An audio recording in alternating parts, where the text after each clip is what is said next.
मैं तो NDA alliance का हिस्सा था, पार्टनर था। अलायंस पार्टनरशिप होती है, लेकिन आपकी भावनाओं को देखते हुए हनुमान बेनीवाल ने एनडीए को अलविदा का बाय बाय किया और उन किसानों को साथ लेके ये राजस्थान का जो बॉर्डर था, गुर्जर आरक्षण आंदोलन के समय भी ये हाईवे कभी जाम नहीं हुआ था। मैं हजारों लोगों को लेके गया और एक झटके के अंदर इस शाहजहांपुर बॉर्डर को जाम कर दिया और दोबारा जब लेके गया तो 50,000 से लेके 1 लाख की संख्या थी। उसका अंदाज नहीं होगा कितने लोग थे और 70 दिन तक खुद सड़क पर बैठा रहा। देश का अगर कोई सांसद सड़क पर लड़ाई लड़ रहा था ठंड के अंदर, वो नागौर का सांसद था। वो पंजाब में बात चली, हरियाणा में चली, उत्तर प्रदेश में चली, बिहार में चली। ये हनुमान बेनीवाल कौन है? इसकी नई पार्टी है, इसका राजनीतिक कैरियर खत्म हो जाएगा। लोगों ने बात कही, लेकिन मैंने छोड़ दिया आपके लिए। फिर जब सेना को ठेके पे दिया, सबसे पहले विरोध किसी व्यक्ति ने अगर किया तो लोकसभा के अंदर उस अग्निपथ अग्निवीर योजना का विरोध किया। जोधपुर में 2 लाख जवानों की रैली करके मोदी को चेतावनी दी, दिल्ली की ओर आ रहे हैं, तैयार हो जाओ। पहले अग्निवीर की बात थी कि 4 साल के लिए जाएगा और 75% को वापिस भेजेंगे और 25 को सेना के अंदर रखेंगे। जैसे ही नौजवानों की हुंकार की आवाज अमित शाह और प्रधानमंत्री के कानों में पड़ी, वो 25% वाला राइडर हटा के उसको 50% कर दिया कि आधों को तो रख लेंगे और आधों को वापिस भेज देंगे। मैं आपको विश्वास दिलाता हूं, मुझे यहां से चुनाव जिता के भेजो, अग्निवीर अग्निपथ की जो योजना है उसे खत्म करा के पूर्व की भांति सेना को तैयारियां कराएंगे। ये मैं आपको भरोसा दिलाता हूं। भाइयों, एक व्यक्ति है लड़ाई लड़ रहा है, जिसके सामने सत्ता के अंदर जाने के कई मौके आए। 2003 अगर वसुंधरा से झगड़ा नहीं करता,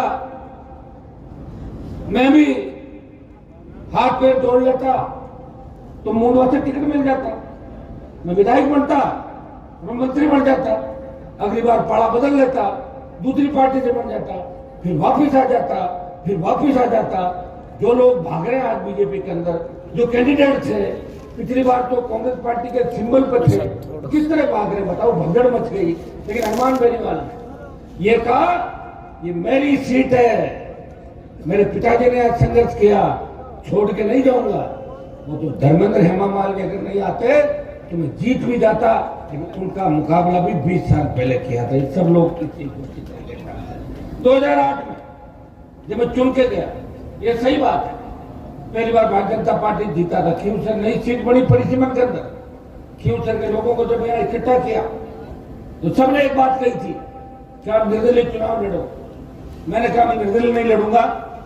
सब कई लोगों की इच्छा ये भी थी कि पार्टी चुनाव लड़ो। उसमें हरिंदर जी नागौर आ गए थे और खींवसर से तो दूसरे प्रत्याशी आए और मैं बीजेपी चुनाव लड़ा।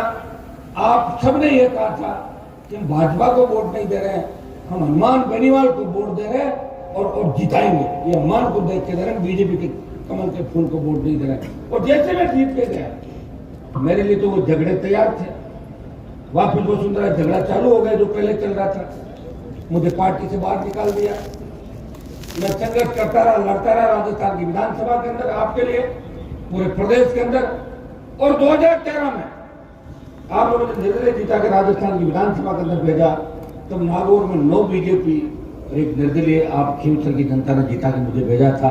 और उसके बाद 13 से 18 का जो संघर्ष था, आपके सामने 21 कांग्रेस के विधायक हुआ करते थे। उपचुनाव में 3 जीतने के बाद 24 में कांग्रेस थी, हनुमान बेनीवाल एक था, तो हमेशा कांग्रेस पार्टी के साथ उस वसुंधरा से लड़ता था। जब भी वसुंधरा जी बोलने के लिए खड़ी होती तो एक बार तो मैं उसको बिठाता था, नहीं बोलने दूंगा, तो बाहर भी निकाल देते थे, सस्पेंड भी किया, कई बार बाहर ले गए। लेकिन मेरे हौसले और हिम्मत को कोई तोड़ नहीं पाया।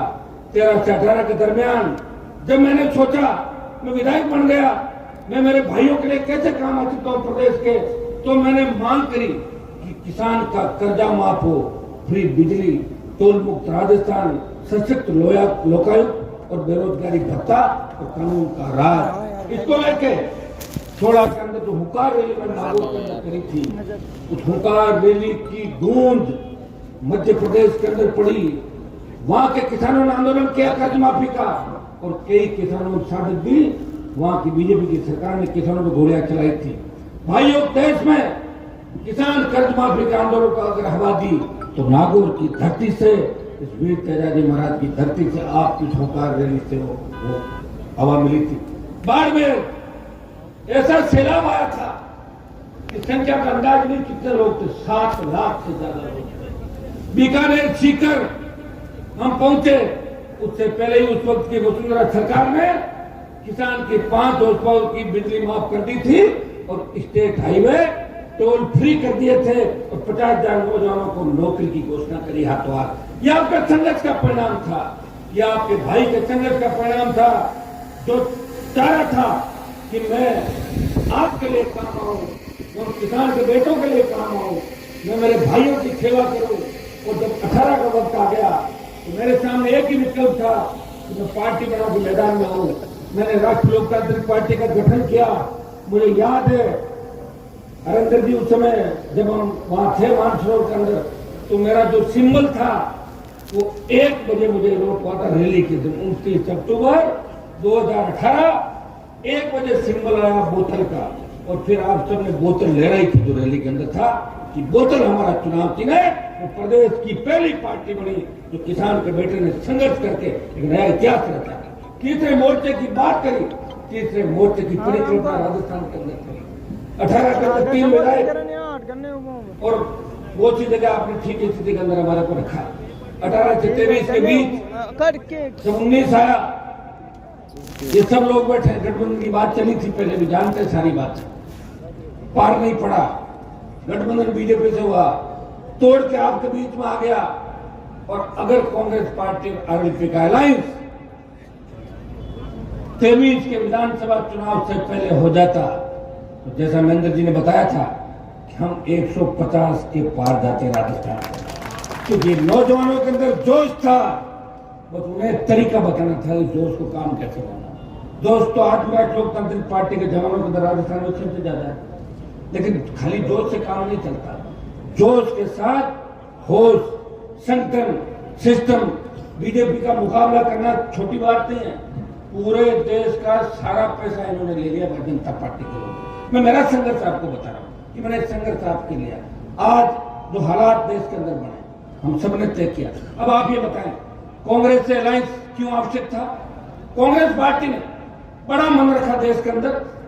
कांग्रेस पार्टी ने यह कहा कि कांग्रेस देश के अंदर तमाम उन दलों से जो बीजेपी के खिलाफ है उनको साथ लेके इंडिया अलायंस करके और एनडीए का मुकाबला करेगी। ये गठबंधन कांग्रेस से नहीं किया, इंडिया गठ जो बनाया है कांग्रेस से नहीं बनाया, एनडीए भारतीय जनता पार्टी ने पहले ही बना लिया था। आज भाजपा के लोग कह रहे हैं ना हम तो अपना अभी सत्ता के अंदर आ गए। 2 सीट थी बीजेपी की 80 या 85 के अंदर, समय जब बना शायद 2 MP इनके जीते थे। उसके बाद हर स्टेट में एक पार्टनर ढूंढते रहे, पार्टनर ढूंढा, उसको काम लिया, उसको भगाया और कब्जा कर लिया। ये इनका काम रहा था। आज भी चुनाव मोदी जी लड़ रहे हैं, वो एनडीए के नाम से लड़ रहे हैं, भारतीय जनता पार्टी के नाम से नहीं ले रहे। वो तो चुपके चुपके बात कहते हैं भाजपा 4 बार एनडीए हमारा परिवार, ये बात वो हमेशा कहते हैं। तो एनडीए का मुकाबला करने के लिए इंडिया अलायंस हुआ। हम सब ने तय किया कि लोकतंत्र खतरे के अंदर, लोकतंत्र को बचाना है। अब आप बताएं, हमारी जो बीजेपी की प्रत्याशी है, ऐसी बीजेपी में थोड़ी चली गई। 1 लाख करोड़ का गबन घोटाला, इंडिया बुल्स की जो डायरेक्टर है उसमें ये खुद बीजेपी की कैंडिडेट उसकी डायरेक्टर, 1 लाख करोड़ का घोटाला था इंडिया बुल्स में।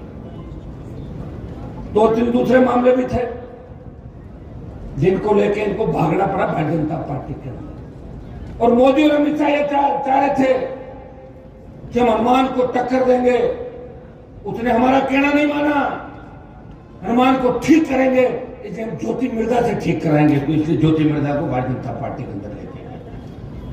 क्या करोगे तुम लोग हैं? मायरो भाइयों, कोई अपने मन से नहीं गया। और मेरे लिए जैसे कल भाषण दे रहे थे कि हनुमान जी इधर हो जाते उधर हो जाते, कहाँ हो गया मैं तो मेरी पार्टी में तो हूँ। बिल्कुल अलायंस हुआ है, और अलायंस हुआ है देश हित में, लोकतंत्र को बचाने के लिए, दिल्ली के नेताओं की गुंडागर्दी खत्म करने के लिए, सेना की भर्तियां पूर्व की भांति सेना भर्ती हो, किसान का कर्जा माफ हो, सशक्त लोकायुक्त तो राजस्थान के अंदर, toll free Rajasthan, toll free देश हो, इसका अलायंस हमने किया है। मैं तो ये कह रहे थे कि हनुमान जी को बाहर भी जाना पड़ेगा, सही बात है। अगर मैं यही घूमता रहा तो फिर मैं कांग्रेस की क्या काम आऊंगा, बताओ मुझे। यहाँ हर कॉन्स्टिट्यूंसी के अंदर 2-2 दिन या जो भी आप बताएंगे, सारा हमारे जिलाध्यक्ष जी ये तय करेंगे जाकिर साहब कि किस हिसाब से हमें तय करना है, कौन कौन सी कॉन्स्टिट्यूंसी में कब प्रचार चालू करना, हम बैठ के बात कर लेंगे। और बीच बीच में अगर मुझे जाना पड़ा तो दूसरी लोकसभा क्षेत्रों में जहां हमारे भाई इंडिया अलायंस से चुनाव लड़ रहे हैं, वहां उनके पक्ष में वोट की अपील करने के लिए जाना पड़ेगा। तब मुझे पता है कि आप मुझे छूट भी दोगे। ये जो चुनाव है नागौर का, इस पर देश की नजरें, अगर इस चुनाव के अंदर भारी वोटों से आपने जिता के भेज दिया, मैं आपको विश्वास दिलाता हूं कि नया इतिहास इस राजस्थान की धरती से लिखा जाएगा और नागौर फिर देश के किसानों का नेतृत्व करेगा, प्रदेश के किसानों का नेतृत्व करेगा।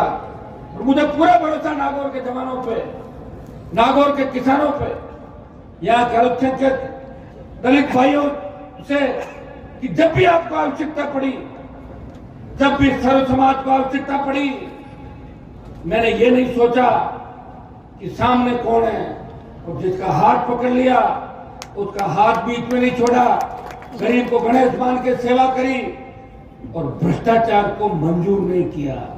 इसलिए कई लोग मुझे छोड़ के चले गए। मैंने साफ साफ कह दिया था कि कमीशन खोरी राष्ट्रीय लोकतांत्रिक पार्टी में नहीं चलेगी, अपना आप भाग जाओ, नहीं तो मैं निकालूंगा। तब भागे लोग अपना। तो भाइयों, ये जो उसूल हमारे, अगर उसूल ही छोड़ देंगे तो फिर ये समय क्यों खराब किया? 20-25 मंत्री तो 3 में मर जाते, फिर मंत्री का मुद्दा ही नहीं था। और हमने तो 1 नंबर की लड़ाई की बात करी कि 1 नंबर पे कब आए। लोग तो 3 नंबर, 4 नंबर, 5 नंबर की बात करते हैं। आप बताएं क्या हालात हो गए प्रदेश के अंदर। और उन नेताओं को आप बड़ा मानते हो, फिर आप तो नहीं मानते, लेकिन ठगी करते रहे कई समय तक इस नागौर के अंदर, अलग अलग इलाकों के अंदर। भाई मनीष ने सही बात आपको बताई थी, नाथुराम जी का असली उत्तराधिकारी तो ये लोग हैं। भी सारी बातें आप जानोगे, अमन से मेरा कहना उचित नहीं रहेगा। सारी बातें हर व्यक्ति जानता है। जो सीधे थे उनको पीछे देखेंगे, तेज तरार थे वो आगे आके उनके नाम का दुरुपयोग करके किस तरह हम इस भोली भाली नागौर की जनता को करके और फिर आगे आए, ये काम इन्होंने किया था। मैं आपको इतना ही विश्वास दिलाता हूं कि इलेक्टोरल बॉन्ड के नाम से, आपने पढ़ा होगा, हर आदमी इलेक्टोरल बॉन्ड के नाम नहीं जानता। ये कंपनियों पे ईडी सीबीआई बेचते थे, इनकम टैक्स बेचते थे, और जो इनको पैसा दे देती थी उनको फिर ठीक कर दिया। ये इलेक्टोरल बॉन्ड, ये भ्रष्टाचार का नया तरीका भारतीय जनता पार्टी ने, एनडीए ने निकाला था। जब इलेक्टोरल बॉन्ड की बात आई तो मैंने कहा मुझे तो पता ही नहीं इलेक्टोरल बॉन्ड क्या था, मैं भी पार्टी चला रहा हूं, हमें तो लेकिन 100 रुपए का नहीं देते। एक एमएलए साहब कहते 1000 करोड़ है, 2000 करोड़ है, सीएम साहब जांच कर रहे। सीएम साहब क्या जांच करा ले? सीएम साहब के तो पर्ची खुल गई, भाग्य में क्या जांच करा ले, क्या नहीं कराए। लोकसभा चुनाव के बाद रहेंगे कि नहीं रहेंगे उनका खुद का ही पता नहीं कि मुख्यमंत्री रहेंगे कि नहीं रहेंगे। ऐसा नहीं लगता कि राजस्थान का कितना बड़ा दुर्भाग्य है कि 25 से कैसा व्यक्ति मुख्यमंत्री बन गया राजस्थान का। आपको लगता है? मैंने एक बच्चे को कह दिया कि आप तो भजन लाल जी की तरह सीधे हो। बोले मुझे भजन लाल उसका मुझे शर्म आती है। तो भजन लाल के नाम में आता है, भजन लाल नहीं, मैं अलग हूं। किस किस तरह की बात, अटल बिहारी जी को श्रद्धांजलि देने की बात हो और श्रद्धांजलि नरेंद्र मोदी को दे देता। बात हो सत श्री अकाल और कहते हैं सत सत अकाल, कहते हैं कि भारतीय जनता पार्टी तो एक जुमला है। अरे यार, मैंने विधानसभा के अंदर कहा, मैंने कहा भजन लाल जी आपने कभी सोचा था क्या? आप तो खाली खाने का इंतजाम करते थे, कितने लोग दिल्ली से आएंगे, कौन सा खाना बनेगा, भजन लाल जी तय करेंगे, और अचानक सीएम बना दिया। आप सोचो उनके ऊपर क्या बीत रही होगी। किसी आदमी को अगर उठा के और कह देगा आप भी जिले के कलेक्टर हो, वो सोचे मैं करूं क्या, बार बार जाए सोचे मुझे क्या करना था। इतना बड़ा दुर्भाग्य राजस्थान का बताओ कि राजस्थान में भजन लाल जैसे सीएम बन गए लोग। ये सही बात है। कोटा के प्रहलाद गुंजल ने कहा था कि भजन लाल जी उस समय सरपंच के लिए संघर्ष कर रहे थे, कोई पंचायत समिति मेंबर के लिए टिकट मांग रहा था, वो लोग टिकटें बांट रहे थे राजस्थान से। आप बताएं वो तय करेंगे। तो कोई एमएलए कह रहा था भजन लाल जी को, मैं कहता हूँ जांच करा ले। भजन लाल जी को मैं कहता हूँ कि आप भजन लाल जी अपना ध्यान रखें, क्योंकि आप ज्यादा दिन तक सीएम नहीं रहोगे, उसके बाद वहीं पे सड़क पर डोलते नजर आओ। इस चीज का आप रखें जाना ना, जांच कराना आपके बस की बात नहीं। और हमारी जांचें तो खूब लोगों ने कराई। वसुंधरा ने जांच कराई थी तो वसुंधरा का पता चला क्या, कहाँ गई वसुंधरा, कहाँ है नहीं ना, या कई आए कई चले गए, पता ही नहीं चला। मैं तो यही खड़ा हूँ। अभी देखो लाखों की हजारों की तादाद के अंदर आप खड़े हो सारे। जब भी आवश्यकता पड़ी प्रदेश के अंदर, अब एक छोटा सा उदाहरण दूंगा, जब छात्र संघ के चुनाव बंद हो गए, मैं यूनिवर्सिटी का प्रेसिडेंट था, मेरे पास बच्चा है, मैंने जी तो कांग्रेस पार्टी में तो अपनी पार्टी के खिलाफ बोल नहीं सकते, तो बच्चे मेरे पास आए कि साहब छात्र संघ के चुनाव चालू कराओ, कोई नई नीति शिक्षा नीति थी उसके उसमें। अब मेरे को यूनिवर्सिटी ले गए, वो ले जाकर मेरे गले के अंदर डाल दी कि आप घूमो साहब। 1 महीने तक मैं प्रदेश में रैलियां करता रहा, सिर्फ इसलिए कि मैं छात्र संघ का अध्यक्ष था और मेरे छोटे भाई और अध्यक्ष बने, सेकंड पीढ़ी के नेता तैयार हो, इनका हक और अधिकार नहीं मारा जाए। ऐसा व्यक्ति आपको मिलेगा जो 1 महीना बिना फालतू को जो रैली करी मैंने जयपुर के अंदर छात्र संघ वाले, उसमें छात्र नहीं आए थे, कार्यकर्ता पदाधिकारी थे, बरसात आगे थे, आपने देखा होगा कि छात्र संघ चुनाव कुछ लोग कराना चाहते हो, ज्यादा लोगों को इंटरेस्ट नहीं था, लेकिन मैंने उन बच्चों के लिए प्रयास किया, क्योंकि मैं यहाँ से निकला हूँ छात्र संघ के माध्यम से। आज कोई दुख तकलीफ के अंदर होगा, मैं उसकी मदद करने के लिए जाऊंगा, और मैं ये परवाह नहीं करता कि कहां से धमकी मिली, कौन है कौन नहीं। जाकिर साहब को धमकी दी जिस ज्योति मिर्जा के ड्राइवर ने, इन्होंने मुझे बताया नहीं, मैंने इनको कहा, मैंने जाकिर साहब कमाल करा, मुझे पता ही नहीं चला। मैंने डीजी को कहा कि धमकी देने वाला को आप ला रहे हो, फिर हम हमारे तरीके से बात करें। बोले हम ला के पटक दिया, 20 फट्टे लगाए, इनके पास पुलिस चली गई, तो इन्होंने कहा छोड़ो माफ करो। धमकी देने वालों में भी कान दबाए, देखा धमकी राजस्थान में कौन बकवास करता है, बकवास कोई कुछ कर लेता है। शाम को 8 बजे कई लोग धमकियां देते हैं, लोग वापस पेड़ पकड़ते हुए दिखते हैं। धमकियों का दम नहीं, जाकिर साहब आप चिंता नहीं करें, इन सबको अपना देखा हुआ है। राष्ट्रीय लोकतांत्रिक पार्टी और कांग्रेस पार्टी का जो मजबूत अलायंस नागौर के अंदर हुआ है, ये लोग बौखला गए, बौखलाहट के अंदर कई तरह की बातें करेंगे, कई आरोप प्रत्यारोप लगाएंगे, और जिस तरह की ओछी भाषा का कहीं प्रयोग किया गया है, आप बताएं। मैं उनको पूछना चाहता हूं कि 2018 के अंदर खुद के बेटे को एमएलए बनाने के लिए मेरे पैरों में हाथ डाल दिया था। मैंने कहा आपकी उम्र कितनी है, ऐसे क्या करो, आप भाई हूं, मेरे करूंगा मदद, जो भी आ गया उसकी मदद की। हनुमान जी को चाहे खड़ा करते हैं, खड़ा करने के भी लेते हैं, उसका देते हैं, तो शर्म आना चाहिए। ऐसे व्यक्तियों की मानसिक स्थिति बिगड़ गई, मैं उनके परिवार से भी आग्रह करूंगा कि इनका इलाज कराएं, इनको भर्ती कराएं कहीं ले जाके, नहीं तो ये समाज की प्रतिष्ठा को ये दांव पे लगा रहे। मुझे दिल्ली में लोग कह रहे थे, ये व्यक्ति जो गाड़ी गलौज कर रहा है, ये आपकी जाति का है क्या? मैं कहता हूँ हमारे समाज का, कैसे क्या गालियां देता, कोई इसका माइक नहीं पकड़ता क्या? मैंने कहा पता नहीं वो समय भी आ सकता है, माइक भी पकड़ सकता है, दूसरा काम जो सकता है, आप जानते हो सारी बातें, लेकिन लोग चिंता करते हो क्या करें, छोड़ो, जो भी मनोरंजन कर रहा है।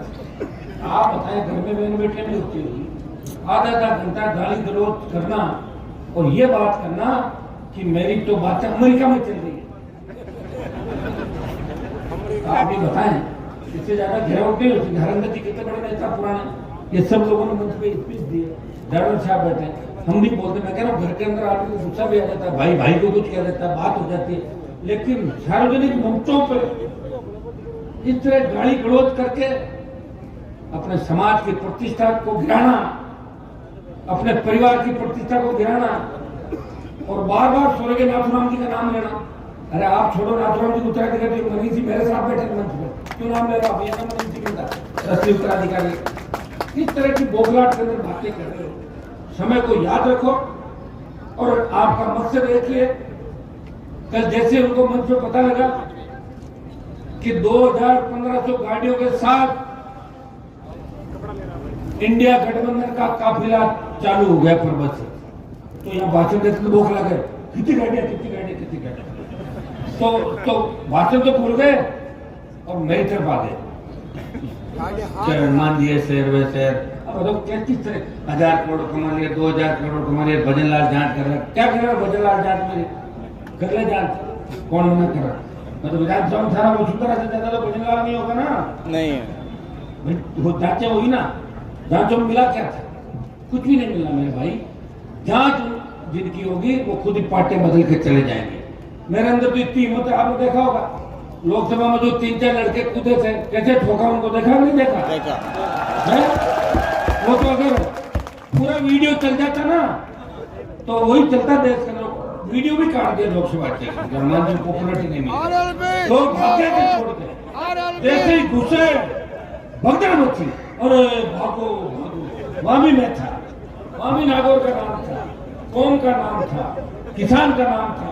तेजा जी का जयकारा मैंने लोकसभा के अंदर लगाया तो नरेंद्र मोदी पास में बैठे बात करते राजनाथ सिंह जी के साथ कि हुई तेजा जी, तो मैंने मोदी को खरनाल में नाक रगड़वा दी, रगड़वाई कि नहीं रगड़वाई मोदी नहीं रहा था। आज लखनऊ से लेके देश के प्रत्येक कोने के अंदर वीर तेजा जी महाराज के जयकारे के साथ हमारी कौम को और किसान को संगठित करने का काम किया। तेजा जी महाराज को पूरे देश के अंदर हमारे समाज के साथ साथ गुर्जर, मीणा, यादव, तमाम श्रेणुकाय के हमारे भाई मुस्लिम भी तेजा जी महाराज को जयकारा लगाते हैं कि जब आप खेती करने जाते हो तो तेजा जी को याद करते हो। और किस तरह भगवान श्री राम जी ने अपना वचन निभाया और 14 साल वनवास के लिए गए। तेजा जी महाराज ने वचन निभाया कि मैं गायों को लेके वापस आऊंगा, उसके बाद आप मुझे मौत के गले लगा देना, मैं साधु दूंगा। तो वचन के पक्के थे, इसलिए लोग उनको गाते हैं, याद करते हैं। और परमानेंट खरनाल में ये सुख जी बैठे हैं, हेलीपैड बन गया, बन गया नहीं बन गया। अब अलग अलग नेता आएंगे, आप चिंता मत करो। अब कभी किसी प्रदेश का सीएम आएगा, कभी कहीं का आएगा, कभी पीएम आएगा, लेकिन काम हम सब मिलकर करेंगे। और मैं आप लोगों को भी कहना चाहूंगा कि हमारे लिए इससे बड़ी खुशी की बात नहीं कि वीर तेजा जी महाराज का जन्म अपनी धरती पे हुआ और अपन जयकारे के साथ एक ताकत के साथ आगे बढ़ते हैं। मैंने कई आंदोलनों में देखा कि जैसे लड़ाई भिड़ाई की स्थिति होती है पुलिस और लड़कों में, और तेजा जी का जयकारा लगाते पीछे हट जाते, तेजा जी के भक्त आ गए। तो तेजा जी के भक्तों का तो वो ताकत है जो इस आने वाले समय के अंदर प्रदेश और देश का नेतृत्व करेगी। हमारे लिए तो खुशी की बात है, हमारी बहनें बिंदु जी, मंजू जी, महिला शक्ति, नारी शक्ति नेतृत्व के लिए तैयार है। बिंदु जी प्रमुख रही 3 बार, इनको एमएलए एमपी बनने का मौका नहीं मिला। इनको मैं कहता हूँ आपके भाग्य में लिखा है, तो जरूर थोड़ी एमएलए एमपी बना, क्या पता उससे ज्यादा बड़ी बन जाओ। भजन लाल ने सोचा क्या सीएम बनूंगा, तो सीधा ही आ जाएगा, आ जाओ भाई बुलावा आ गया। तो ये तो बुलावा अपना भाग्य की बात है। अब मेरे भाग्य में एमएलए एमपी बन गई, क्या हो गया? मतलब 4 बार एमएलए बन गया, 1 बार एमपी बन गया, तो छोटा भाई बन गया। पिताजी के लिए सत्ता में तो नहीं रहना, सत्ता के खिलाफ है। ये तो सत्ता को पकड़ते हैं 2-3 महीने के लिए, फिर छूट जाती, 2-3 महीने के लिए काम काज होते हैं, इधर उधर से हो जाते हैं छोटे मोटे काम, वो भी आपके दर से। कई व्यक्ति छोटे जाते काम कर दो वापस काम आएंगे। तो भाइयों, हमारे भाग्य में संघर्ष लिखा है, किसी के भाग्य में सत्ता लिखी होती है, और संघर्ष में कोई कमी नहीं रखेंगे, ये मैं आपको विश्वास दिलाता हूँ। अब की बात तो हरिंदर जी ने अपना काम आसान किया कि ज्योति मिर्जा को यहाँ 15 से 20 हजार वोटों से हराया नागौर। अब 3 बार तो हो गई, 2 बार 14-19, 3 नागौर, और चौथी बार आप सब इस बार जोरदार ढंग से मायरा भरने के लिए उठावे हो रहे सारे सारे, क्योंकि हमारा जाहिल का और नागौर का मायरा पर्ची का तो मंजू जी को यही कहना था कि जाहिल में लीड सबसे ज्यादा मिलनी चाहिए, क्योंकि मायरा जाहिल का ही गीतों में गाया जाता है देश के। अब के खियूसर में भी आप चिंता नहीं करें, वो विधानसभा चुनाव में 2000 की बढ़त रही थी तो कई लोग राजी हो रहे हैं कि खियूसर में हमको ठीक कर देवा। मैं उनको कहना चाहता हूं कि खियूसर की लीड मकराना से भी बड़ी लीड होगी नागौर के अंदर, जो 70,000 पार जाएगी खियूसर की लीड। क्या खियूसर वाले कितने बैठे हैं क्या? कर दोगे, काम कर दोगे ना? ठीक है। और नौजवानों से भी कहना चाहूंगा कि छोटी मोटी कोई गाड़ी वगैरह लगवाना है तो ज्योति में लगवा लीजिए, कोई दिक्कत नहीं। बहुत सारा ध्यान रखना, ठीक है। तो इंडिया बुल्स का जो पैसा है, उसके पास जो भी है वो आपके खून पसीने की कमाई है। अगर थोड़ा बहुत झड़काई दे तो टाइम वगैरह आपका काम कर लेना, अभी बात वापस सही जगह। तैयार हो? और नागौर कॉन्स्टिट्यूंसी, नागौर में हाथ खड़ा कर देगा, वही वापिस कर देगा। और नागौर का हरमन जी बैठा, मैं बैठा हूँ, जाके वगैरह कुछ सारा तो समझ गए आप लोग। जाहिल नहीं, प्रोफेसर जाहिल तो सारा चल रहा है। कल से मैं आ गया था और आधे लोग आज यहाँ इसलिए भी नहीं आए कि उन्होंने कल सब जगह स्वागत कार्यक्रम किया। 5 बजे मैं जी थे, 5 बजे में आके यहाँ सोए थे, 5 बजे। तो और इस चुनाव के दौरान एक तो बड़ी रैलियां करेंगे आप सबको अलग अलग तरीके से। फिर अगर आप चाहोगे कि बड़े नेताओं को बुलाना है तो ये जाकिर साहब तय करेंगे, हरिंदर जी तय करेंगे क्या करना।